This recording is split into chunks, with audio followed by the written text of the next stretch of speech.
नमस्कार, बहुत स्वागत है आपका। आप देख रहे हैं धर्मासन मार्ग। बैसाख पूर्णिमा और ये पूर्णिमा इस बार 7 मई 2020 को मनाई जा रही है, गुरुवार के दिन। आज हम आपको बताएंगे पूर्णिमा की तिथि के दिन क्या विशेष उपाय किए जाते हैं और इसके क्या फायदे हैं। बैसाख महीने की पूर्णिमा इस बार गुरुवार के दिन है और इसका बहुत ज़्यादा महत्व भी है। इस पूर्णिमा को बुद्ध पूर्णिमा भी कहा जाता है और इस दिन स्नान दान करने का विशेष महत्व भी है। हालांकि अभी लॉकडाउन का वक्त है, आप दान नहीं कर पाएंगे, पर कोई बात नहीं, आप दान बाद में कर लीजिएगा। अभी आप दान के निमित्त चीज़ें बाहर करके रख सकते हैं। तो चलिए शुरुआत करते हैं। करेंगे कैसे इस पूर्णिमा तिथि को आप पूजन विधि। सुबह सुबह जल्दी उठ के स्नान कीजिए। अगर घर में नहाते हैं तो नहाइए जैसे नहाते हैं। नहाने के पानी में आप थोड़ा सा गंगा जल डाल के नहा सकते हैं। उसके बाद अपने घर में ही पूजा स्थान पे बैठ जाइए। एक घी का दिया जलाइए। अब देवताओं को जैसे आप पूजा पाठ करते हैं बिल्कुल वैसे ही स्वच्छ कीजिए। फिर वस्त्र पहनाइए और आपने अगर फास्ट रखना है तो संकल्प लीजिए, नहीं रखना है तो यूं ही पूजा कीजिए, कोई दिक्कत नहीं है। आज के दिन भगवान सत्यनारायण की कथा सुनने का विधान है। रात में चंद्रदेव की पूजा जरूर कीजिए ताकि आपका चंद्रमा कभी भी बुरा फल ना दे। आज के दिन आप भगवान को भोग जरूर लगाइएगा और भोग के बाद आप चाहें तो पंचामृत का भोग भी लगा सकते हैं और फिर प्रसाद सब में बांटें, या आपके पास जो है उसी का भोग लगाइए। धार्मिक मान्यताओं की बात की जाए तो एक हिस्सा गाय को खिलाने का विधान है। अभी लॉकडाउन के समय में तो आपको गाय भी नहीं मिलेगी, इसलिए क्या करें और कहां पर एक दिया जलाएं, आइए समझते हैं। पूर्णिमा तिथि के दिन, क्योंकि इस बार गुरुवार का दिन है, तो अद्भुत संयोग बना हुआ है।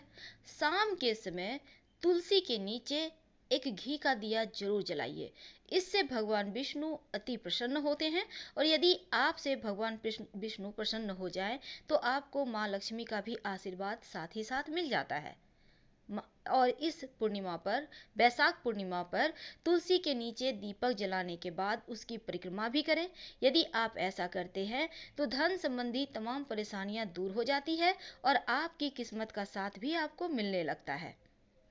अपने घर के मुख्य दरवाजे पर दीपक जरूर जलाना चाहिए और ऐसा करने से, क्योंकि आप अपने घर के मुख्य दरवाजे पर दोनों तरफ दिया जलाइएगा, यहाँ पे दिया आप सरसों के तेल का भी जला सकते हैं।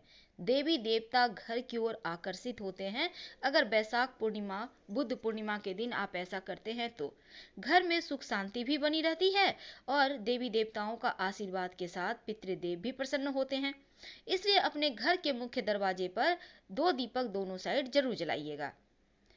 अपने घर के मंदिर में एक दिया जलाइए और यह दिया थोड़ा सा, इतना सा घी डालिएगा, कम से कम आधा घंटा तो जलना ही चाहिए, ताकि वास्तु दोष भी दूर हो जाए और सभी प्रकार के नकारात्मक ऊर्जाएं भी समाप्त हो जाए, जिसके कारण घर में आपस में प्रेम भी बढ़े। कहा जाता है बैसाख पूर्णिमा के दिन सूर्यास्त के बाद घर की छत पर अगर आप एक घी का दिया जलाते हैं तो आपके घर के सभी लोगों के ऊपर से बुरी दृष्टि अगर किसी की है या किसी का किया कराया है तो वो समाप्त हो जाता है और साथ ही साथ आपके ऊपर भगवान का आशीर्वाद भी बना रहता है। पूरे साल दुर्घटनाओं से, बीमारियों से सुरक्षित बने रहते हैं और अगर कोई संकट आता भी है तो घर के छत पर बैसाख पूर्णिमा को दिया जलाने से वो दूर हो जाता है। बैसाख पूर्णिमा को किचन में भी दिया जलाने का विधान है, क्योंकि माँ अन्नपूर्णा का आशीर्वाद प्राप्त होता है। जीवन में कभी भी अन्न धन की कमी नहीं होगी। अगर आप ऐसा कर सके तो बहुत अच्छा होगा। माँ लक्ष्मी की कृपा आप पर बनी रहेगी। तो हम आपसे विदा लेते हैं। पसंद आए तो लाइक कर सब्सक्राइब कीजिएगा। हर हर महादेव। धन्यवाद।